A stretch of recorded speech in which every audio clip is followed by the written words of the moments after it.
₹1,200 पर share price था। तो ये मर्जर के बाद क्या प्राइस बढ़ना चाहिए कि घटना चाहिए?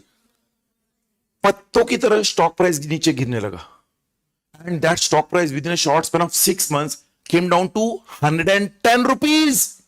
₹1200 का शेयर ₹110 में। आप बोलोगे सर ऐसे कैसे?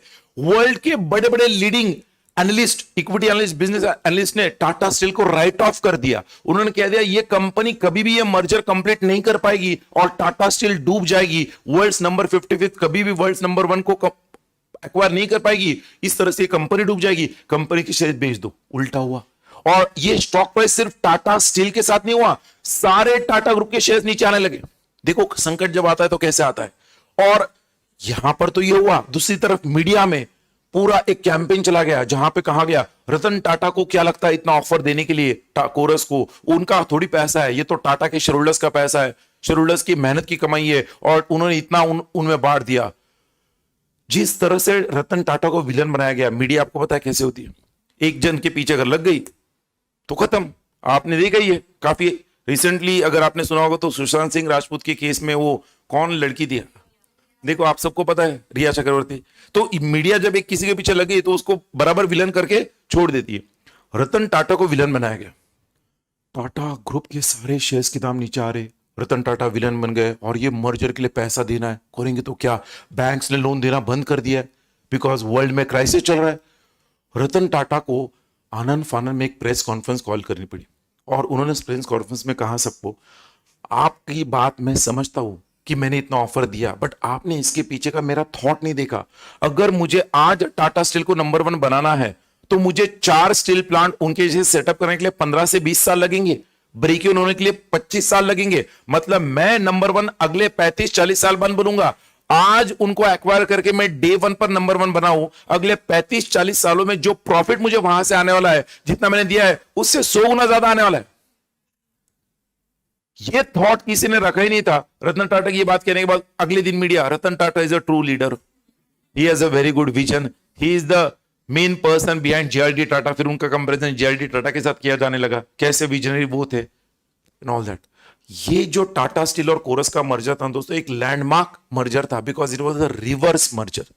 और ये रिवर्स मर्जर में टाटा स्टील ने, जो world's number 55th steel manufacturing company थी, वो एक दिन में वर्ल्ड्स नंबर 1 बन गई थी उस 2008 में। उसके बाद एक अलग स्टोरी है, चाइना ने इनिशियली फिर इस मार्केट में एंट्री किया, और आज चाइना की जो स्टील कंपनीज है वो 3-4 वो बड़ी कंपनीज है, बिकॉज चाइना ने जिस तरह से इनऑर्गेनिक वे में एक्सपांशन किया लास्ट 12 to 13 ईयर्स में, तो उनका काफी बिजनेसेस बढ़ गए। हालांकि उतनी फास्ट वो नीचे भी आ रहे हैं अभी फिलहाल। अगर आप न्यूज और पॉलिटिक्स और इकोनॉमिक न्यूज जानते हो तो चाइना में अभी एवर ग्रेड क्राइसिस हुआ है। जैसे यूएस में हुआ अभी सब टाइम क्राइसिस, वैसे ही चाइना में भी चल रहा है, वैसे ही चाइना में चल रहा है अभी, शुरुआत है। Anyways, inorganic growth correct with a fast way, world's number 55 becoming world's number 1। हाँ बेटा, yes, I come to that point. अब मेरी बात सुनो, डोंट वरी। जब ये हुआ, बराबर पॉइंट किया ना उसने, जब ये सब हुआ, अब टाटा स्टील को पैसा देना था, इंडियन बैंक्स ने लोन देना बंद कर दिया था बिकॉज वो, हमारे बैंक के पास पैसा था बट डरे हुए थे सब लोग। बोलते ना, अगर आपने बाजू वाले को 2 झापड़ पड़ जाए तो अपन भी चुप बैठ जाते। तो वैसे डरे हुए थे सारी इंडियन बैंक्स, क्योंकि यूएस के बैंक बैंकरप्ट हो गई थी। अब टाटा ग्रुप ने सोचा करे तो क्या करे, करे तो क्या करे। उस वक्त टाटा ने अपने नाम को कैपिटलाइज करने का फैसला किया। टाटा स्टील को जो पैसा लगा वो टाटा सन्स ने पहले जुटाया, और टाटा मोटर्स को जो पैसा देना था जैगवार लैंड रोवर को, वो टाटा सन्स ने इस बार नहीं दिया। और टाटा मोटर्स ने क्या किया, उन्होंने शेयरहोल्डर्स का राइट इशू लाया और डिपॉजिट स्कीम, डिपॉजिट चैप्टर पढ़ा ना, पब्लिक डिपॉजिट स्कीम अनाउंस किया। क्योंकि वो जो क्राइसिस था, वो क्राइसिस कोई लॉन्ग टर्म लाइफ टाइम तो रहने वाला नहीं था। इसलिए मैं अक्सर सिलो में स्टूडेंट्स को बताता हूं कैसे डिपॉजिट्स कंपनी रेज करती है। तो वो जो डिपॉजिट था मिनिमम 6 मंथ मैक्सिमम 3 इयर्स के लिए था। टाटा मोटर्स, टाटा ग्रुप ने सोचा ये जो भी फिलहाल चल रहा है वर्ल्ड की इकोनॉमी में, वो 1-2 साल में थम जाएगा।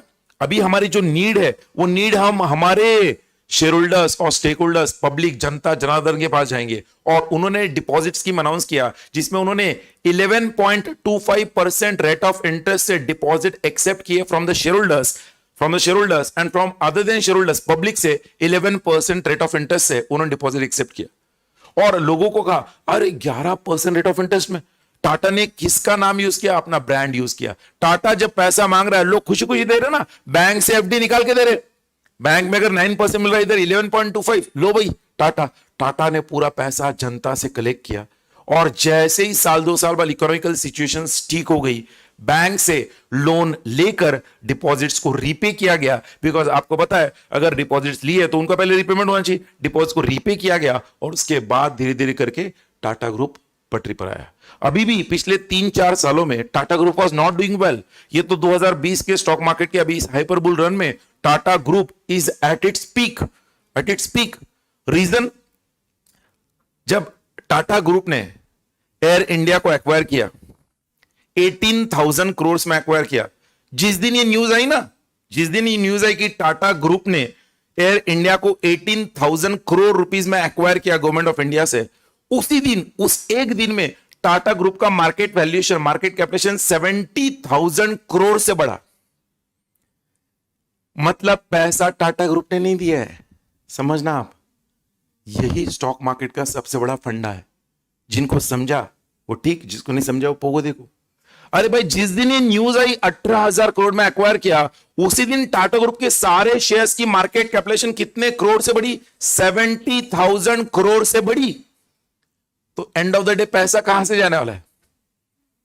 हाँ, और इसलिए वो हम अक्सर वो डिस्कस करते हैं, ये है टाटा एयर इंडिया, वो ऐसा उन्होंने इस तरह से दिखाया, एयर इंडिया, ये इंडिया का ए एंड में ना, और ये एयर का ए एंड में। तो ये टाटा, पहले पता ना Air India belong to Tata only. तो उन्होंने वेलकम बैक एयर इंडिया जो कहा ना, तो वेलकम बैक एयर इंडिया में यहां से ए हट गया और यहां पे आके ए बस गया। तो टाटा के 2 एज जब एयर इंडिया में जुड़ गए तभी वो एयर इंडिया बनता है। मतलब air India was made for Tata, ऐसा उनको दिखाना था। दे कैंपेन इन दैट वे। आपको ये शायद पता है कि नहीं, आई डोंट नो कितने स्टूडेंट ने देखा है नहीं देखा है, but this is the story behind it. ये मैं आपको बता रहा हूं, ये जिस तरह से मैं एग्जांपल्स डिस्कस कर रहा हूं दोस्तों, ऐसे ही कंसेप्ट डिस्कस करने। मैं आपको एक और केस स्टडी सुनो, आपको एक ऐसी बहुत इंटरेस्टिंग केस स्टडी है। आप सबने बायबैक ऑफ शेयर्स कंसेप्ट पढ़ा है। फर्स्ट चैप्टर जो है हमारा सीआर का, उसमें टाइप्स ऑफ कॉर्पोरेट रिस्ट्रक्चरिंग में बायबैक ऑफ शेयर्स सबसे इंपॉर्टेंट टॉपिक है, सबसे important topic. And you will surprise to know, buyback of shares जो आपने अभी तक सिलो में पढ़ा है वो बहुत बेसिक पढ़ा है। यहां पर बायबैक ऑफ शेयर्स का पूरा पोस्टमार्टम करने वाला हूं मैं। और उसमें एक बायबैक ऑफ शेयर्स कोई भी कंपनी क्यों करती है? कोई बोलेगा why a company does buyback? Buyback क्यों करती है कंपनी? अर्निंग पर शेयर बढ़ाने के लिए। अच्छा, कंपनी अर्निंग पर शेयर बढ़ाना चाहती है, ठीक है। सरप्लस वापस करने के लिए, ठीक है। अर्निंग्स पर शेयर बढ़ाने के लिए, सरप्लस वापस करने के लिए, और कैपिटल रिस्ट्रक्चरिंग करने के लिए, फेयर इनफ। और to avoid hostile take over, to provide as a corporate defence mechanism. Absolutely correct. Buyback करने के पीछे का सबसे पहला पर्पस होता है शेयर होल्डर्स की वैल्यू बढ़ाना। अब वो क्या है, सबको पता है कैसे बढ़ता है। बायबैक कर लिया तो डेफिनेटली जो प्रॉफिट आफ्टर टैक्स पहले जो 100 शेयर में डिवाइड होता था, अब वो 80 शेयर में डिवाइड होगा, तो अर्निंग्स पर शेयर बढ़ेगा। बायबैक से कंपनी के पास जो सरप्लस कैश है, कंपनी वो शेयर होल्डर्स को देगी, तो उसमें फायदा क्या होगा? ध्यान सुना, बोलते sir surplus cash share holders को क्यों देना है? बिकॉज सबसे कॉस्टलीस्ट फॉर्म ऑफ कैपिटल कौन सा है? इक्विटी। अगर कंपनी का जब ऑल इज वेल है, उस वक्त कंपनी ने बायबैक कर दिया, तो कंपनी अपना लॉन्ग टर्म डिविडेंड का जो बर्डन है वो कम कर रही है। When all is well, उस वक्त कैपिटल को रीपे करके बर्डन कम कर लो, ये सेकंड पर्पस है।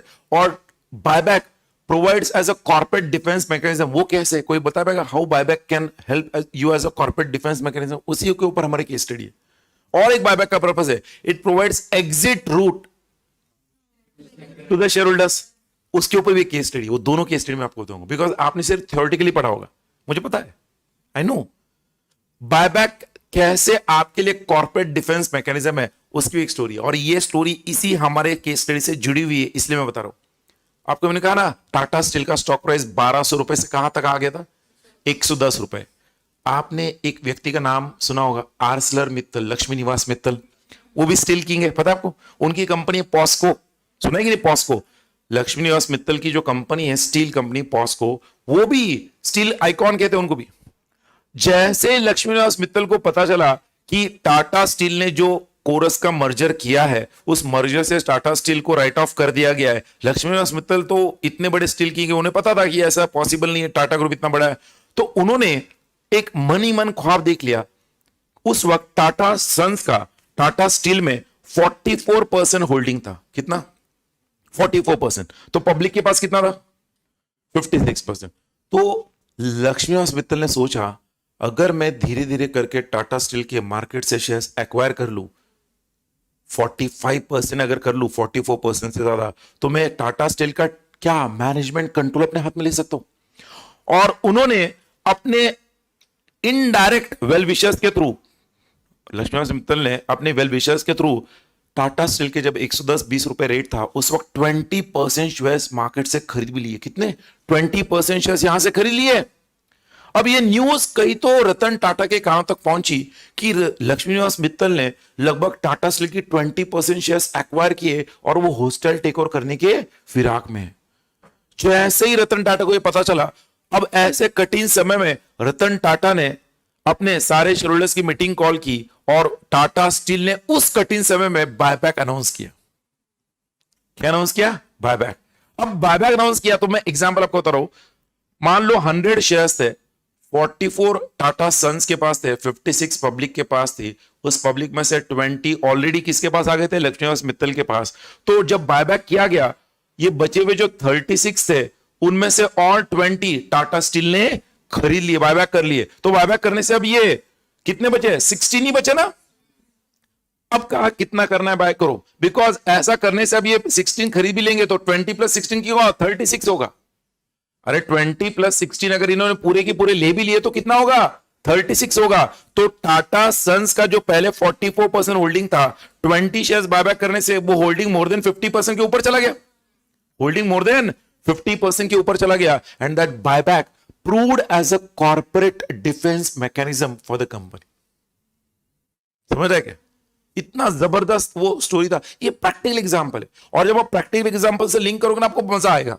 वैसे में जो सेकंड का ना बायबैक आपको एग्जिट रूट देता है शेयर होल्डर्स को, उसका भी इंडियन कंपनी, आज भी स्टॉक मार्केट में लिस्टेड है। आपने सुना होगा उस कंपनी का नाम GTL, नहीं सुना है तो सुन लो अभी। ग्लोबल टेलीलिम्स, ग्लोबल टेलीफिल्म्स, ऐसी वो कंपनी है। टेलीफोनिक ऑप्टिक केबल होती है ना, ऑप्टिक केबल जो टेलीफोन लाइन का होता है, वो ऑप्टिक केबल बनाती है कंपनी। 2004 में जब हमारा सेंसेक्स 4500 था, उस वक्त इस स्टॉक का कीमत था 200 रुपए। कितना? 200 रुपीज। 2008 में जब सेंसेक्स 21,000 तक पहुंच गया था 4 सालों में, उस वक्त इस स्टॉक का कीमत था 200 रुपए। 2004 में भी 200, 2008 में भी 200। कुछ स्टॉक्स की कीमत 500 रुपए से 5000 हो गई थी। बढ़िया स्टॉक 200 की 200 ही था, 300 भी नहीं हुआ। कंपनी प्रॉफिटेबल कंपनी थी। क्योंकि आप सबको ये पता होना चाहिए, stock market price of company is not only derived bye it's profitability, but it is derived by many other factors, and that many other factors were somehow stopping the company's stock price to go on a rising mode. Global tele के share holders काफी नाराज थे कि यार हमने पैसा लगाया company में, दुनिया किधर की किधर चली गई, हमारा 200 का 200 ही है। 2008 का जब एजीएम हुआ, उस एजीएम में शेयर होल्डर्स ने बोर्ड ऑफ डायरेक्टर्स को खरी खोटी सुना दी। एजीएम में आप बड़ी बड़ी बातें करते हो, कंपनी ऐसा कर रही है वैसा कर रही है, पिछले 4 सालों से स्टॉक प्राइस 200 के उधर ही है, स्टॉक मार्केट कहीं से ऊपर गया, ऊपर से वापस नीचे आ गया, हम उधर ही है। बोर्ड ऑफ डायरेक्टर्स को भी बात पता थी, उनको बुरी लगी। बोर्ड ऑफ डायरेक्टर्स ने कहा आप जो कह रहे हो हम 100% एग्री करते हैं, बट आपको भी पता है हमारी कंपनी वाकई में प्रॉफिट्स में है, बट अब स्टॉक प्राइस नहीं बढ़ रहा, वो हमारे कंट्रोल के बाहर है। बट फिर भी अगर आपको भरोसा नहीं है तो आज कंपनी आपको बायबैक्स की अनाउंस करती है। जिनको भी कंपनी पर भरोसा नहीं है वो 300 रुपीज पर शेयर लेकर अपना कंपनी में शेयर हमें बेचकर निकल सकता है। दैट बायबैक 300 रुपीज पर शेयर, जब स्टॉक प्राइस 200 रुपए चला था, it provided an exit opportunity to the share holders. जिनको कंपनी के अंदर 200 इन्वेस्ट करके चलो 300 मिला था, वो पैसा लेके बाहर हो गए। कंपनी ने अपने ऊपर भरोसा था कंपनी को, तो कंपनी उनसे बायबैक करके कंपनी ने बाद में स्टॉक प्राइस बढ़ा दिया, वो बात अलग है। यस और नो। तो दोस्तों आपको समझना है, यहां पर जो हमने अभी डिस्कस किया, purpose of each of this restructuring activities different, but each one of them is targeted to rebuild और रीअरेंज द कॉर्पोरेट स्ट्रक्चर, ये बताने के लिए। और ये अगला पैराग्राफ हमारे डिस्कशन में कवर हो गया। कैसे, देखो आगे क्या लिखा, अ कंपनी में grow his business either by नेहत आई, आइदर बाय इंटरनल एक्सपांशन और बाय एक्सटर्नल एक्सपांशन।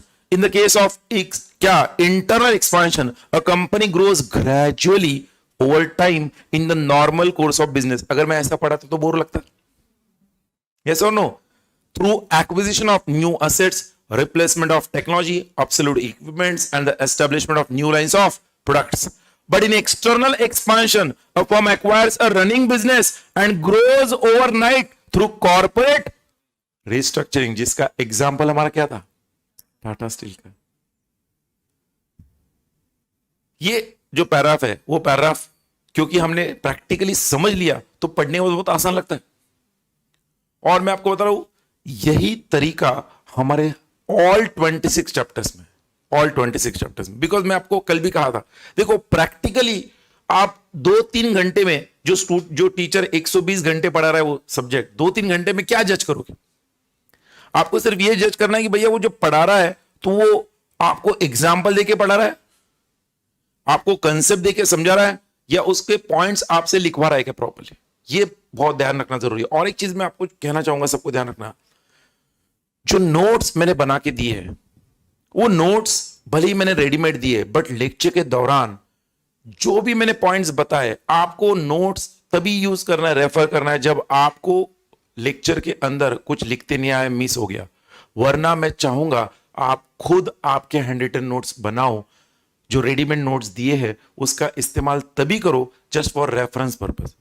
कुछ तो मिलता है सब रेडीमेड दिया है ना, क्या को लिखने का, बिकॉज मैं बता रहा हूं, 1 time of writing is equal to 5 times of reading, number 1। And number 2, professional level में आपको जब खुद की हैंडराइटिंग से आप लिखे हुए नोट्स पढ़ोगे ना, आपका कॉन्फिडेंस लेवल पेपर में जब आप लिखोगे, ध्यान रखना, अलग लेवल पे होगा। मैंने आपको कल भी कहा है कि हमारा जो नोट्स है मैंने वो सिंक्रोनाइज ऐसे किए, आप जब देखोगे क्लासरूम मॉड्यूल ये सब मिक्स करके 160-170 page total notes, part 1 part 2 आपको 450 पेज का दिखेगा, बट मैंने उसको इस तरह से फिल्टर किया 160-170 पेजेस में पूरा सीआरआई। तो आपको ये समझना है, पूरा सीआरआई अगर 160-70 पेज में सर ने किया है तो वो 160-70 पेज मुझे खुद लिखने हैं। हाँ, जब भी कोई रेफरेंस लेना है, मान लो कोई क्या होता है, अभी मान लो मैंने एक टॉपिक पढ़ा दिया पूरा, ठीक है, मैंने आज ये सब समझा दिया, मैंने कहा आप चलो ये क्वेश्चन दे दिए, आज ये सारे क्वेश्चन है, इस क्वेश्चन पे पॉइंट्स बना के लाओ। जब आप पॉइंट्स बनाओगे घर में, तब पॉइंट्स बनाते हो आप नोट्स का सहारा ले सकते हो। Are you getting my point? अरे बोलो भाई। फर्स्ट चैप्टर जो है types of corporate restructuring, that is the basis of the all 12 chapters of CR. First chapter को जितना मैंने हिसाब से, फर्स्ट चैप्टर मैंने 15 दिन पढ़ा है। कितना दिन? 15 दिन, 15 घंटे पढ़ा है फर्स्ट चैप्टर।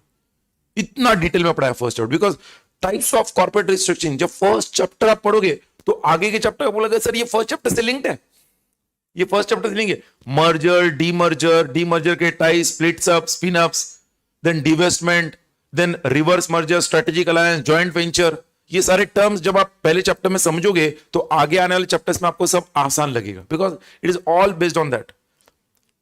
जहां तक आय का सवाल है, आप लेक्चर्स को देखोगे, मैं कल परसों मैंने आपको कहा था, जिस सीक्वेंस में लेक्चर दिए हैं उस सीक्वेंस में आपको देखना है। मैंने नोट्स देते वक्त भी नोट्स के अंदर फर्स्ट सेकंड चैप्टर के नोट्स के बाद स्टूडेंट्स को सीधा 13 चैप्टर दिखता है, बोलते सर बाकी के चैप्टर गायब हुए कि नहीं, बाकी चैप्टर नीचे है। मैंने कहा ना, फर्स्ट सेकंड उसका सीधा 12 13 ऐसे नोट्स, तो जिस सीक्वेंस में नोट्स दिए उसी सीक्वेंस में आपको लेक्चर देखने और उसी सीक्वेंस में पढ़ाई भी करनी है। मैं ये इसलिए बता रहा हूं बिकॉज स्टूडेंट भूल जाते बाद में, सर पूरा लेक्चर देख लेता और फिर मैं से आता, सर अभी हो गया सब लेक्चर देखे सर, कॉन्फिडेंस भी आ रहा है, बट सर पढ़ाई कैसे स्टार्ट करें? भाई कैसे स्टार्ट करें पूछ मत, सर ने पहले 2 दिनों में बता दिया कैसे करना। जिस सीक्वेंस में नोट्स दिए हैं, जिस सीक्वेंस में पढ़ाया गया उस सीक्वेंस में पढ़ना है, बट एंड में लीफो बेस पर पढ़ना है। लीफो मतलब क्या? लास्ट इन फर्स्ट आउट, मतलब आपका फर्स्ट चैप्टर एंड में होगा। सर ऐसा क्यों? क्योंकि आपने लेक्चर्स फर्स्ट चैप्टर से देखना शुरू किए थे, by the time you come to the end of the syllabus आपको सारे 26 चैप्टर्स का आइडिया आ गया, नॉलेज आ गया। आपको सीआरआई के पेपर में जब आप जाओगे, आपको ये भी मैं बता रहा हूं आज ही, आपको सीआर पहले नहीं लिखना है, आपको आई पहले लिखना है, बिकॉज आई के अंदर आपको कोई केस स्टडी नहीं आती है, वो आपको इलेक्टिव सब्जेक्ट के लिए रखी हुई है आईबीसी में। आई के पेपर में आपको maximum times straight forward questions आते हैं, और जो केस स्टडी आती है वो ऑलरेडी मैंने लेक्चर्स में कवर की है, तो स्ट्रेट फॉरवर्ड क्वेश्चंस आते हैं। सीआर में आपको केस स्टडीज आती है, जैसे हमने डिस्कस किया ना, वो केस स्टडी आती है, तो केस स्टडी को पढ़कर उसको इंटरप्रेट करने के लिए वक्त लग सकता है। तो जो ज्यादा स्ट्रेट फॉरवर्ड क्वेश्चंस है, जो ज्यादा स्ट्रेट फॉरवर्ड सिंपल क्वेश्चंस है, पहले वो अटेंड करने का आई का पार्ट 50 मार्क का, और उसके बाद सीआर के 50 मार्क पे आने का। उसका एक प्रॉपर एनालिसिस है, वो आपको लेक्चर्स में मैंने बताया, यू अंडरस्टैंड इट। सब लोग हैं मेरे साथ? ऐश्वर्या ताई सो पिए थे? आज नहीं है सर, लंच के पहले लंच के बाद फर्क पड़ता है? यस और नो? भूख लगी है सर? I know no. अभी बोली नो, बोली हाँ लगी है। किसकी बात मानूं मैं? सर ने इतना कुछ बोल दिया, शुभम सर ने, मैं बैठा था पीछे सुन रहा था उनका, पिछले 2-3 दिनों में मैं मन ही मन बोला सर हमारे लिए कुछ तो छोड़ो, कुछ तो छोड़ो हमारे लिए। बट अगेन जो सर ने कहा था उसको ही मैं जस्ट कहूंगा, वाकई में आपको ऐसा लग रहा होगा, बट ये जो परसों हम क्रिकेट खेले, कल हम साथ में वहां पर एक घंटा 1.5 घंटा जो स्पेंड किया टाइम, पुराने दिन मतलब जो थे वो ताजा हो गए, पुरानी यादें। बट मैं आपको कहूंगा ये तभी काम में आएगा जब आपका रिजल्ट जो है जून 22 का वो पॉजिटिव आएगा। वरना जैसे कि हमारी कटनी वाली दीदी किधर है? हाँ, व्हाट इज योर नेम बेटा? मधु। मधु मधु मधु इतने दूर से आई हो बेटा, तो तुम यहां पर इतने दूर से आने के बाद मैं कहूंगा वाकई में तुम्हारा विजिट कब फ्रूटफुल होगा? When you clear all the 3 modules. और दोस्तों मैं आपको बता रहा हूं, सर ने आपको कहा है कि but I am known for my strategic management and स्वॉट analysis. By God's grace, for the last 14 years, I am into this teaching profession, and every day I have at least 2 or 3 students from different backgrounds, CA Foundation, CA Inter, CA Final, CA Professional, CS Executive, कि students planning और पढ़ाई का strategy मुझसे लेते हैं। तो मैं अक्सर ये strategy students के साथ